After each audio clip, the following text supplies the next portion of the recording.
Landmarks.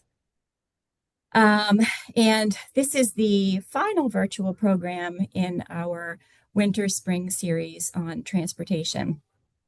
This series has been an opportunity to think a little bit more broadly about how transportation shapes the built environment around us.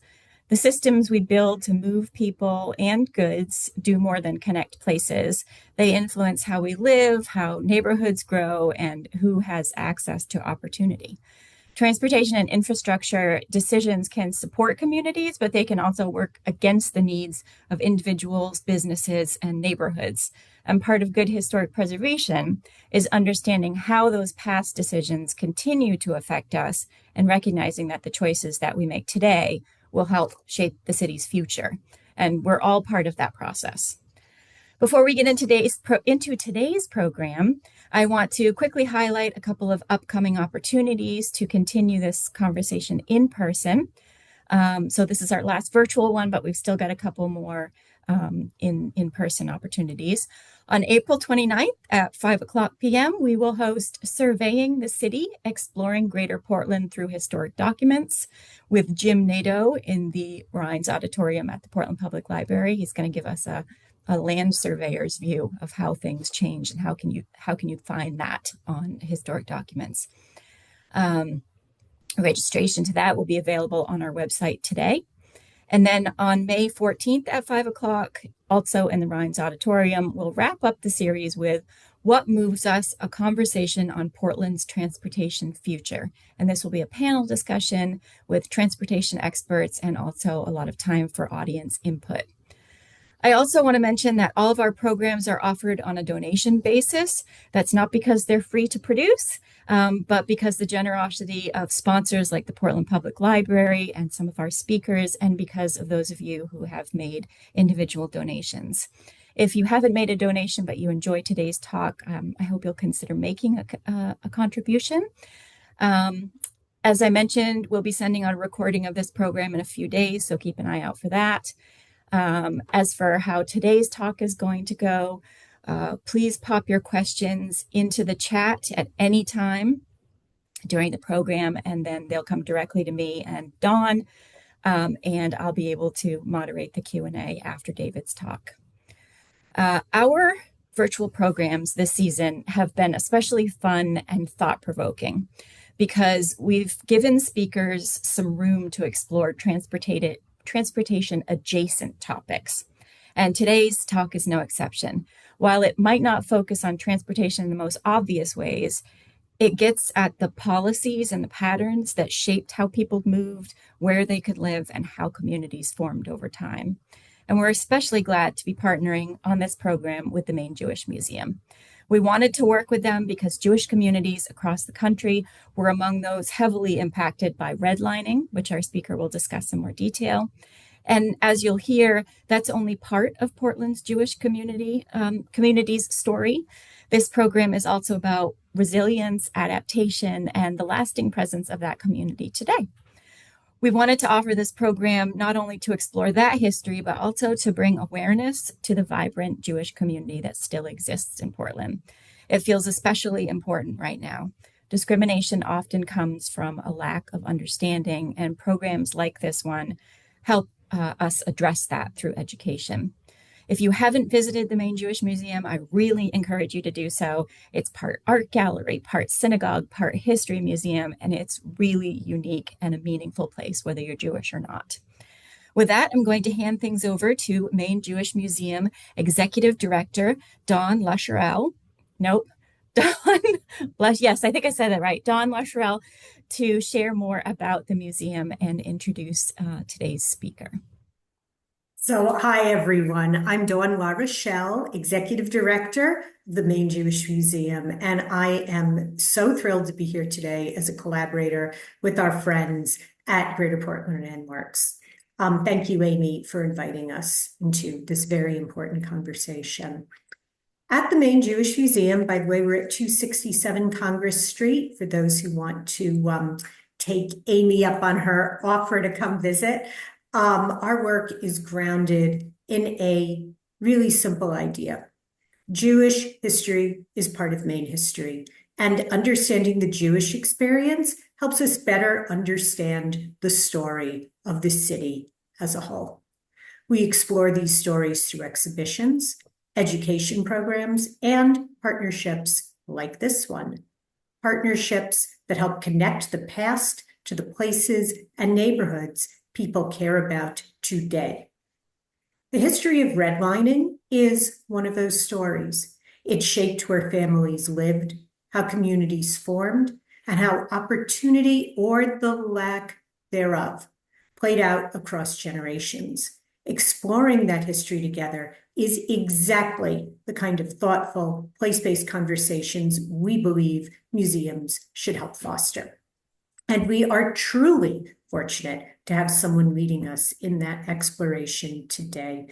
It is my pleasure to introduce my friend and colleague, David Freidenreich, who serves as the Pulver Family Professor of Jewish Studies at Colby College, and even more importantly, as historian in residence at the Maine Jewish Museum. David is a nationally recognized scholar whose work focuses on the history of Jewish communities, immigration, and interreligious relations in the United States. He has published widely, speaks frequently to academic and public audiences, and has a particular gift for translating complex historical research into stories that help communities understand themselves more deeply. We are so very grateful for his scholarship, his partnership with the museum, and his commitment to helping us all see how history continues to shape the Portland we live in today. And without further ado, David, the floor is yours. Thank you all for being here. Thank you to Greater Portland Landmarks for the invitation and for making this program possible. I want to add my thanks to all the donors who make Greater Portland Landmarks work possible, as well as the Maine Jewish Museum's work possible. I want to start by explaining what redline maps are and how redlining was intended to work, as well as how it actually worked over time. Redline maps were created by local real estate agents and banks at the request of the federal government during the 1930s.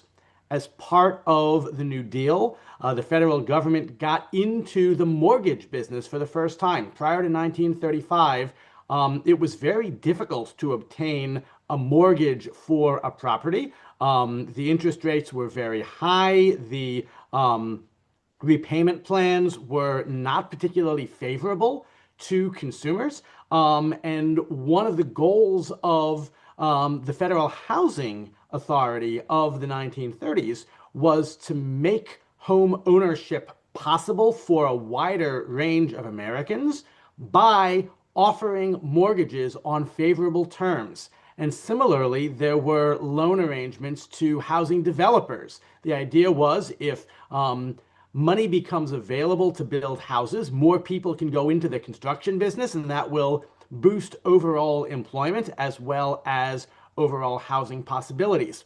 Well, the government had a problem. They needed to know what long-term property values would be, because they don't want to put mortgages, 25-year, 30-year loans, on properties whose value is going to decline over time. In fact, the terms of the Federal Housing Authority were that the goal was to break even. And so the government didn't want to lend money to undesirable properties in the first place. At the time, the understanding of property value was that the value of a home relates not only to its own structural value, but to the neighborhood in which it's located. And so redline maps provided an assessment of whether the property value of any individual plot would be stable, that is to say, grade of security. Is this a long-term secure place to put a loan on, or is it not? And the federal government established 4 categories for neighborhoods. Green neighborhoods were the best. Blue are still desirable. Yellow, definitely declining, and red are defined as hazardous. The term redlining relates to drawing a red border around a neighborhood. All of these maps were created by the realtors. Frankly, the realtors ran the Federal Housing Authority, and they were applying to federal policies principles that real estate agents had been developing over the previous 30 years about what makes property desirable and what makes it undesirable. Well, guess what? They absolutely believed that race and nationality factor into property values. And so you can see in this blown up version of the Portland area map that they labeled the declining and hazardous neighborhoods by the populations that lived in them. Polish and Italians are living in Bayside, defined as hazardous. Irish, Italians, and Jews living in Munjoy Hill and the East End. So these different kinds of properties are being defined based on the people who are living there. I want to note that in most parts of the country, the primary race and nationality that was of concern during this time is, of course, blacks. African American neighborhoods were almost automatically defined as red. And part of the problem with the red line maps is that they not only determine whether you can get a mortgage for your own property, which makes it easier or harder to sell it to somebody else, but also these maps determined where you could move. And the reason why is that by federal policy, if a neighborhood is to retain stability, it is necessary that the properties shall continue to be occupied by the same social and racial classes. A change in social or racial occupancy generally leads to instability and a reduction in value. This was understood as an economic given. It was in fact incorrect, and there was already evidence to that effect in the 1930s, documented very well by the 1940s, but neither the realtors nor the federal government were particularly interested in paying attention to economic data. They would much rather confirm their own racist prejudices. And I highly recommend Gene Slater's Freedom to Discriminate, which really details, well, as he says, how realtors conspired to segregate housing and divide America. Richard Rothstein's Color of Law puts the blame on the government. The two are one and the same because, again, the realtors effectively ran the Federal Housing Authority. We need to be attentive to the ways in which racial prejudice is impacting the story that we're telling, and the ways in which Jews are defined as a racial category during the 1930s when these maps were created. Unfortunately, although all of the maps came with commentary attached, we don't have the commentary from Portland. All we have are the labels on the map itself, identifying more or less where these ethnic groups lived. We'll see later the maps don't get it quite right. We do, however, have data from hundreds of other maps from across the country that tell us what realtors and bankers were thinking when looking at quote-unquote infiltration by Jews into neighborhoods. Chicago. Although properties in this section are of substantial appearance and command good rentals, in other words, this is actually a decent neighborhood, the general trend of the neighborhood is definitely downward because of the marked infiltration of Jewish households. Infiltration is the technical term established by the Federal Housing Authority for when a racial or social group moves into a neighborhood in which they don't belong. This one is coded yellow, definitely declining. Why? Because Jews are moving in. Similarly, a neighborhood in Cleveland. Property values have remained stable since recovery from depression lows about 1935. Future trend appears favorable. Why is it yellow? the probability of continued Jewish infiltration may have a detrimental effect. Los Angeles, noticing that there is sale and rental resistance in the area owing to a recent infiltration of a number of Jewish families. It's not just the realtors, it's not just the government who are racist. Property owners are racist. Their neighbors are racist. There is a strong desire not to allow Jews into certain neighborhoods, and there is a strong fear that if Jews move into those neighborhoods, they will decline. There are certainly neighborhoods that have more positive ratings, notwithstanding their quote-unquote Jewish infiltration. I would note the Chicago one here, that there are a few Jewish families, but no marked infiltration is notable, and so it gets that blue rating. In order to get a green rating, you pretty much have to have a comment like this. Being in Ridgewood, the area is not liable to encroachment by Jewish buyers who are definitely restricted from owning homes here. In other words, Jews cannot buy in Ridgewood, New Jersey. I have family in that area. Those lines are still present, although there's certainly Jews in Ridgewood by now. My favorite of the entire Mapping Inequality collection, the only comment on the Crestmore neighborhood of Denver is that a house recently sold to Jew in Crestmore brought summary action in barring the builder from future work in the area. In other words, because the housing developer sold to a Jew, he could no longer sell in that neighborhood. Because he can no longer sell in that neighborhood warrants a green rating. We know that its racial and social characteristics will be protected, and therefore we, the federal government, should keep on giving money to housing developers in that area.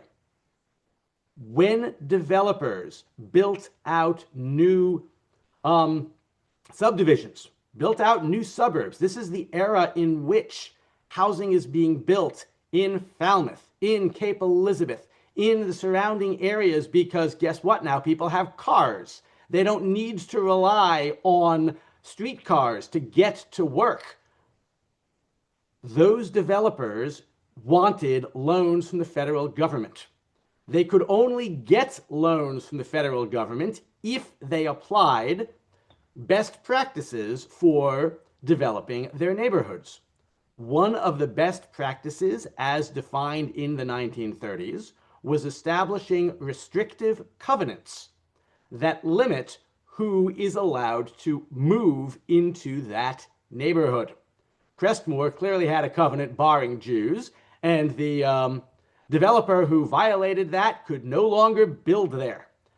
I do not have direct evidence for the restrictive covenants that applied in places like Falmouth and Cape. And I have every reason to believe that those covenants excluded blacks and most probably excluded Jews as well. We have enough evidence from other parts of the country to suggest that that simply would have been best business practice, even if nobody had any racial animus toward Jews. Except, of course, we also know that there was plenty of racial animus toward Jews, and equally toward Catholics. Remember that that map mentioned not only the Jews, but also the Irish, the Italians, and the Poles. In other words, the Catholics. Maine in the 1920s was reportedly home to the highest Ku Klux Klan membership of any state in the country. The Klan in Maine was not focused on blacks. There absolutely are blacks in Maine. There were blacks in Maine, but they were a very small percentage of the population, and they were not a major source of concern to Maine's Yankee elite. The Yankee elite was worried about the Catholics and the Jews. More so the Catholics than the Jews, to be perfectly honest. And the Klan was very active in the city of Portland. One of the activities that happened during this period, it was spearheaded not by the Klan, but rather by a committee of 100 prominent business leaders, 99 of whom were Protestant. There was one Catholic on the Committee of 100, no Jews. The Committee of 100 believed that Portland's government was at risk of being overrun by, well, gee, the Catholics and the Jews, by the immigrants. The demographic shifts happening in Portland during the 1920s were threatening to Yankee leadership of the city. And so the Committee of 100 proposed redesigning city government so that all city councilors were elected on a citywide basis rather than by political ward. Because after all, there were political wards that were heavily Irish, heavily immigrant in one way or another. There were Jews on the city council in the early 1920s. There were certainly Catholics on the city council in the early 1920s. Come 1924, a city referendum backed explicitly by the Klan ended all of that. New form of city government that keeps government in the hands of the Yankee elites for several more decades. That is the background against which we have to understand where are Jews and Catholics living during this time period, where can they move, what is going on in terms of redlining, related housing discrimination, its impact on Jews and other ethnic communities in Portland during this time. So here we are back at our map. Again, we've got immigrant communities. The Irish have been in town for quite some time. The Italians, the Jews, the Poles have all moved in significant numbers between roughly 1890 and 1920 when immigration restrictions come into play. They're living in the least desirable parts of town because those are the parts of town they can afford. For whatever reason, by the way, the red district to the bottom of the map isn't labeled. That's Irish. So we've got these communities living in the poorer parts of town. The Jews are living particularly in and around the India Street area. Shaare Tefillah was the first synagogue building constructed in Portland, 1905. There had been synagogues already in the 1880s. Quickly followed by Anshe Sfard, next to what's currently the Franklin Towers apartment building. You actually see in this picture the wrecking ball crane tearing down the building in 1983. I'll come back to that. Shaare Tefillah is no longer in its building, but you can still go to 151 Newbury Street and see the building. It is a beautiful structure. We've also got Eitz Chaim Synagogue, constructed in 1921. It is actually a repurposed apartment building. That is the only one of these synagogues that is still functioning as a synagogue. I'll get back to that piece of the story later. What you're seeing is that Jews were heavily concentrated in a very specific part of town. All of the Jewish organizations built prior to 1925 are in this neighborhood that we today call the East End. Thing is, Jews are rapidly advancing in terms of their socioeconomic status during the course of the 1920s, 30s, 40s. I've pulled data from the 1930 census to illustrate how that is already playing out before redlining takes effect. According to the 1930 U.S. Census, Portland Jews are more likely than the population as a whole to own their own home, and the median owned Jewish property value is well above average, $7,000 as opposed to $6,000 and change. There were still plenty of Jews who were not affluent. The ones who were renting were actually renting slightly below the city average for rent. But we're seeing an increasing affluence within the community, especially within the younger generation.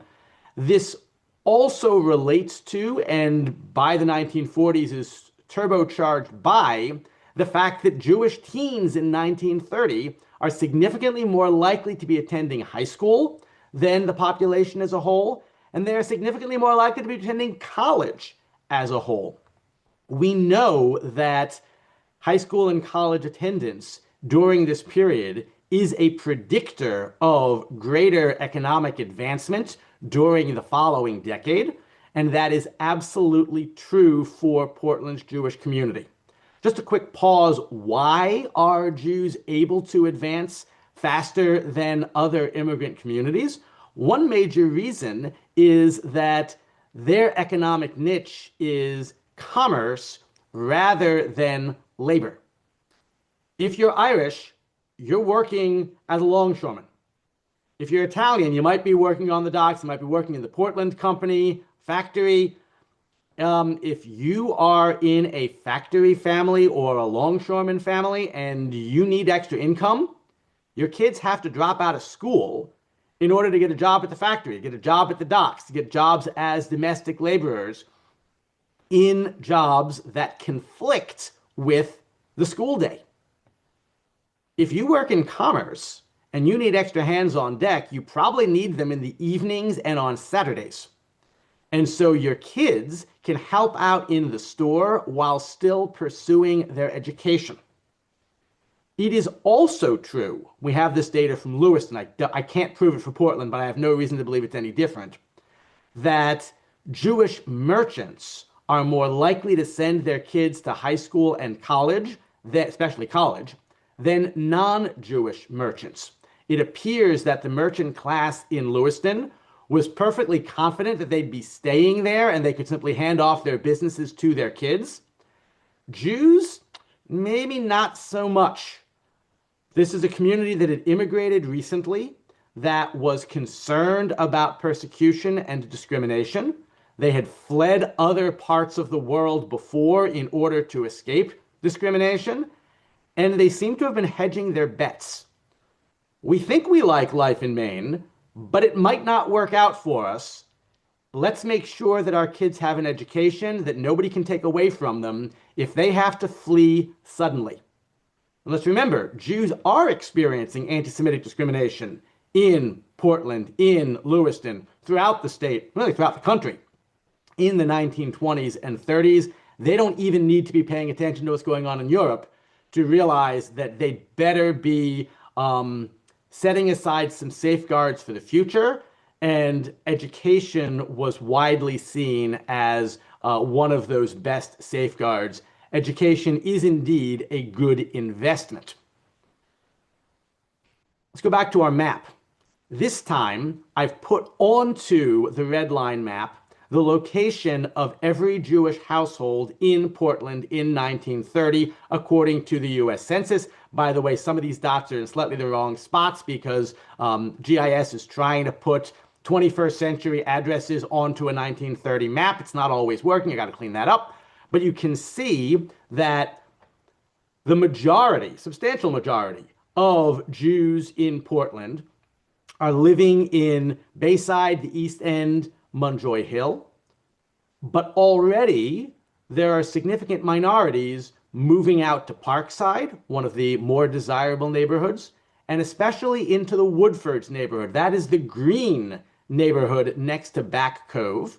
I wonder what the comment was on Woodfords in the Portland Red Line map. Unfortunately, we don't have those comments, so I can't tell whether the realtors were unaware of the Jewish quote-unquote infiltration into this neighborhood by 1935, chose to ignore it, or mentioned it but left the thing green anyway.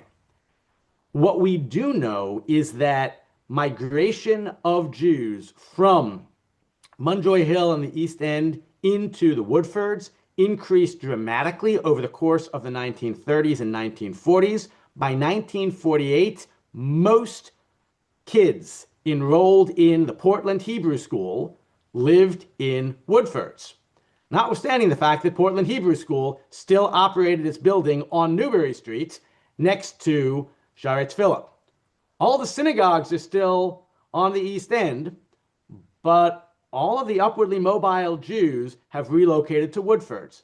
Now, it helps that they're only about 10 to 15 minutes away. It's no big deal. You can drive your kids over. Although technically speaking, Orthodox Jews are not supposed to be driving to synagogue on Shabbat. A decent number were by this time. An even larger number weren't bothering to attend synagogue at all by this time, at least not on a regular basis. And if you really wanted to, you could absolutely walk from Woodford's to the synagogues on the East End as well. And it's certainly plausible that some folks did so on the high holidays. What is also true is that Woodford's became home to the synagogues built in the mid-20th century. First, Temple Beth El, Portland's conservative synagogue.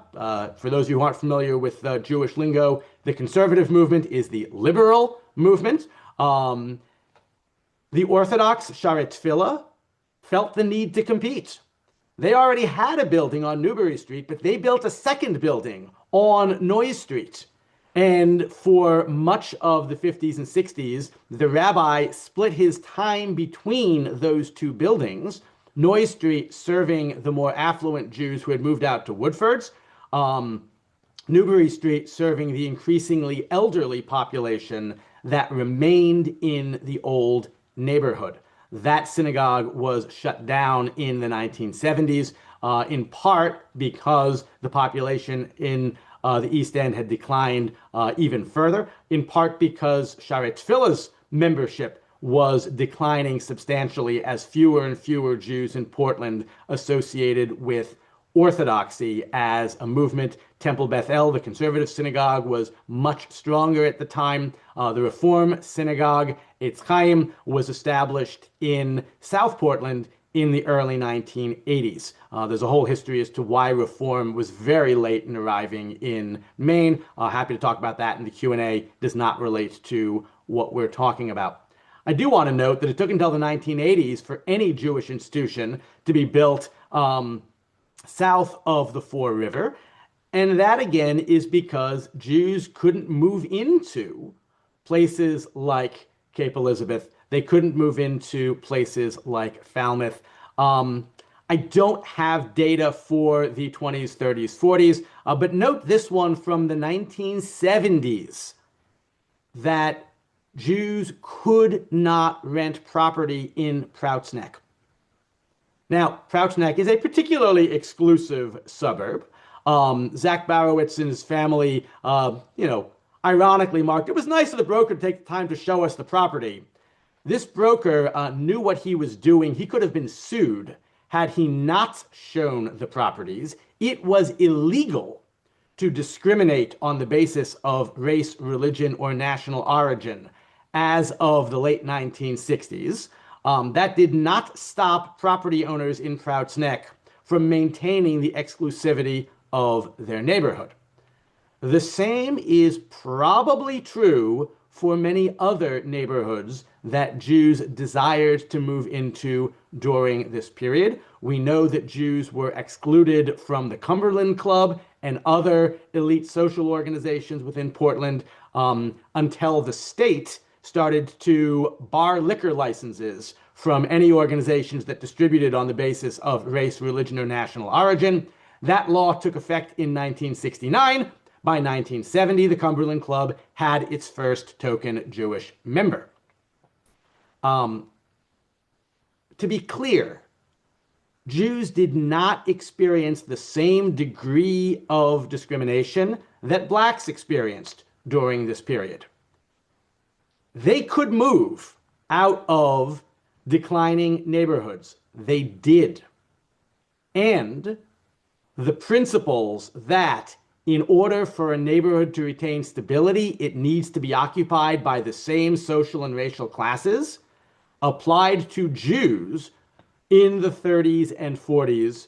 Increasingly over the course of the 40s through 60s, white ethnic groups are able to move into white neighborhoods. They are regarded as white, not as one of my favorite book titles, Whiteness of Another Color.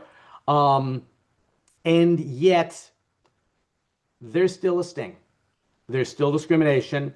And as far as I'm concerned, any discrimination is too much discrimination. It's also important to recognize that Portland has a very different history of urban renewal than many other parts of the country because the African American population was so small. Slum clearance was usually code for knocking down black neighborhoods. In Portland, it was code for knocking down an Italian neighborhood in Vine Deer Chatham. About half of the families that had to relocate from that district in 1959 were Italian. There might have been one or two Jewish households still in that neighborhood. There were certainly a couple of Jewish businesses that were affected by that redevelopment. But this is once again part of the establishment, by which I will simply continue to call the Yankee elites, taking it out on the immigrant populations that weren't moving up in the world adequately. The Franklin Arterial Project in Franklin Towers is another example of the urban renewal efforts of the 1960s, designed to remove substandard housing, disproportionately impacting formerly immigrant communities, especially Italians, Irish, Poles. There were still Jews in the neighborhood. Unlike in places like Boston, whereas blacks are moving into neighborhoods, Jews are moving out of them, Jews still remained anchored to some degree in the East End and Munjoy Hill. You're seeing the picture of Franklin Towers with the old Anshe Sfard synagogue right next to it. That building doesn't exist anymore because that synagogue ceased to function in the 1960s. That was a synagogue that depended on a walking community. There were still folks walking to it in the 1950s. Remember, Shaarei Tzfil, Newbury Street's synagogue, continued to function into the 1970s. There are still Jews there. There is still a Jewish presence in the immigrant community, thanks to the fact that for various historical reasons, Eitz Chaim never folded. They continued to operate as a synagogue and then became the home of the main Jewish museum. They still function as Eitz Chaim Synagogue as well. And one of the things that's happened is that this building, this organization, has become a key touchstone for members of Portland's Jewish community who may have themselves grown up on Munjoy Hill, or whose parents or grandparents were part of this immigrant area. In so many parts of the country, when Jews moved up, they moved out and they lost ties with the old neighborhood. Portland is one of the places where those roots remain very much intact. And so we can see in the urban landscape of Portland the full history of Portland's Jewish community, and the ways in which housing policies, discriminatory policies, and to some degree, I think some transportation practices as well, have shaped the Jewish landscape, the city landscape as a whole. And I want to again thank Greater Portland Landmarks for making this program possible. We're going to open the floor now for questions, first from Amy and Dawn, and then from everybody in the group. Thank you so much, David. That was amazing. I can't believe how much I learned in just a few minutes. And I really appreciated the fact that you tied it into transportation. So I'm actually going to ask you a question before I start moderating questions. So everyone, if you have any questions, please pop them in the chat and they will come directly to me and then I can ask David. But I was really intrigued that you said no driving on Shabbat. Would they have potentially taken a trolley, do you think, since they were way out in Woodfords and then they would have to come in town? Do you think that played a part in helping them move out and still be able to worship in town? Sure. So let me actually give a much broader answer to that before getting to it.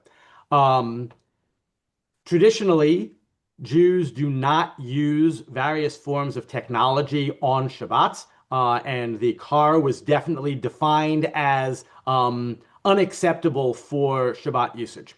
As a result, Jewish communities, Orthodox communities to this day remain in walking distance. Among the reason why there is no substantial Orthodox community, not only in Portland, but anywhere in Maine, is that Orthodox communities require close proximity and a series of communal resources that Maine just can't support.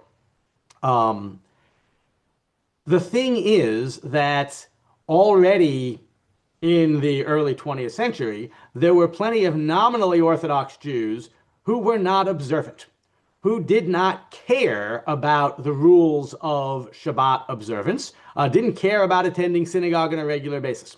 And so most of the folks who moved out to Woodford, certainly the early adopters, would not have worried about driving to synagogue or going to synagogue at all. Some of them might have decided, well, maybe I can take care of using the streetcar because I'm not driving.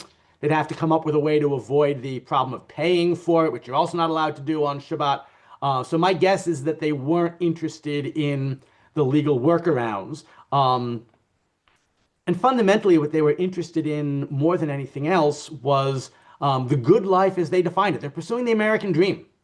And they can find the American dream in Woodfords far more than they can find it in the East End and Munjoy Hill. Not everybody is making that choice. There are still Jews who are committed to that old neighborhood for any number of reasons, including perhaps Orthodox traditionalism. Thank you. Um, let's see. Someone had a question about the areas of Jewish households that weren't in redlined areas. How did that sort of play out? Did they revise the red line map and then include them, or was it only done once? Can you speak to that a Okay. little That bit? that is a really important thing that I should have explained earlier. Redline maps are, on the one hand, designed to help um, individual mortgage policies, and on the other, designed to shape urban development, right? If you're going to build a new subdivision, you want to build the subdivision in a green space.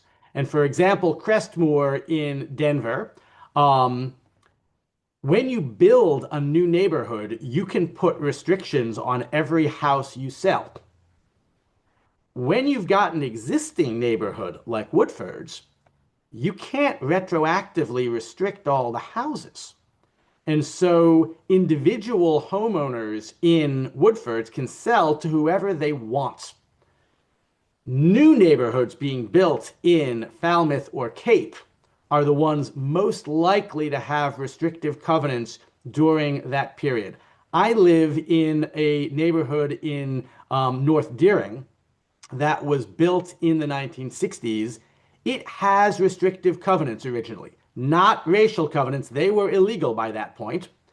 But there were covenants about what you could do on your property. The folks from whom I bought my house were really upset when one of the neighbors parked a boat in their driveway because the original restrictive covenants forbade people from parking their boats in their driveways. Of course, by the time the neighbors bought the house, the restrictive covenants no longer applied. My neighbor was upset and tried to put up a whole bunch of pine trees to block the view of the boat. But what you're seeing there is a sentiment that was very prominent early to mid 20th century that neighbors have a right to restrict what you can do with your own property because it affects them. To the extent that that applies to blacks, to Jews, frankly, to Irish and Italians, that can limit who has access to neighborhoods where those covenants apply. Existing houses, it was very difficult to get neighborhoods to buy into restrictive covenants once the neighborhood already existed, because then you really had to get every single household to sign on. And that's among the reasons why it was easier for Jews to quote unquote infiltrate the Woodfords than to infiltrate new neighborhoods. Thank you. That was really interesting. Really appreciate you going into in depth in that. A really interesting question that I suspect is sort of layered. Um, there was also discrimination in where people could be buried. Can you tell us more about how that worked in Portland? But I also know, I think at least, that there are very specific religious rules and standards for Jewish burials. Is that correct? So there are more fundamentally, burials traditionally happen under, you know, church or synagogue auspices. The first synagogue established in Maine, 1849 in Bangor, the very first thing that that synagogue does, even before they establish a space for prayer, they buy a plot of land for a cemetery. Why? Because all the cemeteries in Bangor in 1849 are affiliated with churches. And if Jews want to get buried someplace, they need their own Jewish burial ground. When Portland's first Jewish organization was established, 1874, it was not a synagogue. It was a chapter of the B'nai B'rith communal service organization. B'nai B'rith at the time was first and foremost a mutual aid society. They offered death benefits to widows. And so, in fact, half of the membership of Portland's B'nai B'rith chapter lived well outside of Portland. There were members from Lewiston, from Waterville, from Bangor, from Holton. I'm sure the member from Holton never attended a B'nai B'rith gathering, but he wanted his life insurance. Thank you very much. One of the first things that Portland's B'nai B'rith chapter did was establish a cemetery, Smith Street Cemetery in South Portland. When the B'nai B'rith chapter folded, because people didn't want to be attending the meetings, because after all, half the membership wasn't in Portland, and the ones in Portland didn't like each other very much, they proceeded to found competing synagogues. But all the assets of the B'nai B'rith chapter went into that cemetery. Jews needed their own cemetery. Frankly, Catholics needed their own cemetery. The Protestants had their own cemetery. When cities began to create municipal cemeteries open to all residents of the community, that's when you start to get racial discrimination within cemeteries. And there were black parts of cemeteries as opposed to the white parts of cemeteries. I don't know enough about Evergreen to know whether that is part of Portland's history. The Jewish community has maintained a series of cemeteries over the years. There are certainly also Jews buried in other cemeteries in and around this area. Thank you. I did want to share something from someone who's on this call, and he said that when he lived in Wyoming, in a section of in the Wyoming section of Millburn, New Jersey, in 1955, his parents broke off relations with a neighbor who was selling their house with a covenant against Jewish buyers. They were already Jews and Italians in their middle class neighborhood. So it's nice to hear that, even back then, there were people who were standing up for the rights of others.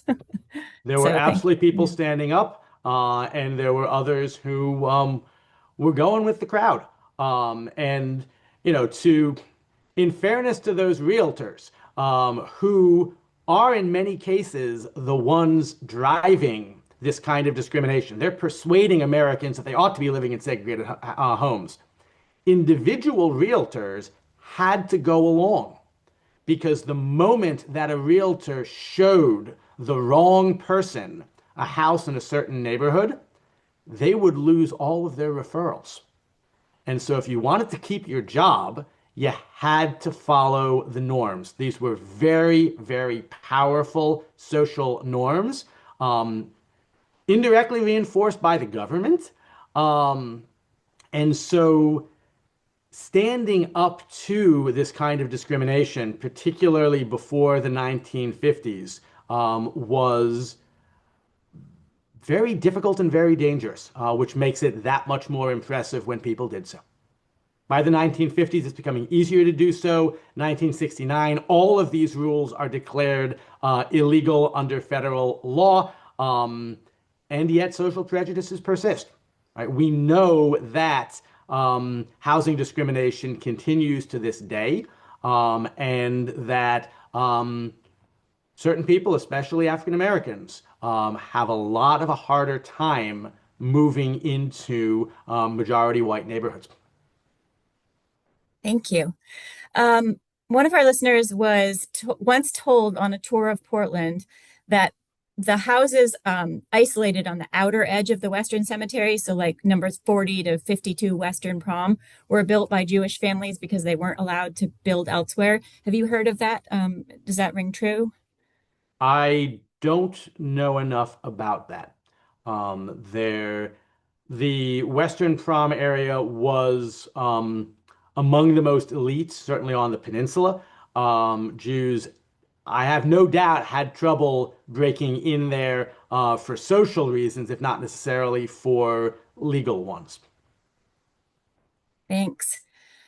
Was there any difference in how Jews who came to Portland in different decades or from different backgrounds, like Germany, Russian, etc., were impacted by the redlining? Was there any difference over time or origin?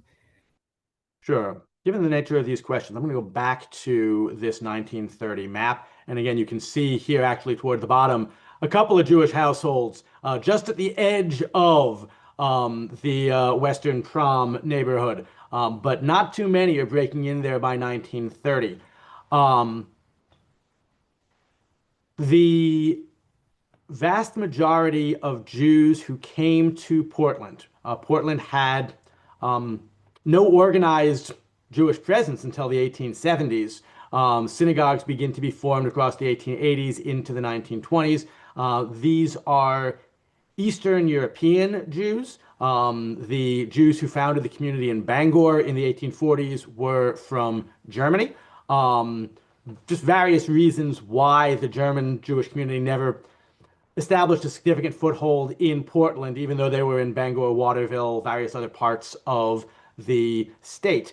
Um, there were multiple groups within the Eastern European immigrants, those coming from Poland, those coming from Lithuania. The reason why there were three synagogues in the same neighborhood is that these Jews couldn't get along. They wanted different kinds of cultural practices within their synagogues. They looked down on one another in various configurations. And at the same time, they were seen by the outside world and they saw themselves first and foremost as Jews. And so there's a lot of mutual aid going on and support, notwithstanding the internal tensions. As subsequent waves of Jewish immigration come in, they rely on the Jews who had already been present to help them acclimate, to get them their initial jobs, give them a leg up.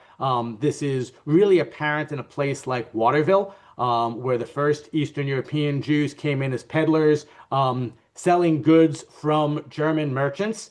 The German merchants end up moving out of town. The Eastern Europeans put up their own shops, and they bring in their own relatives and folks from their own hometowns to work in the stores, to serve as peddlers, and so on.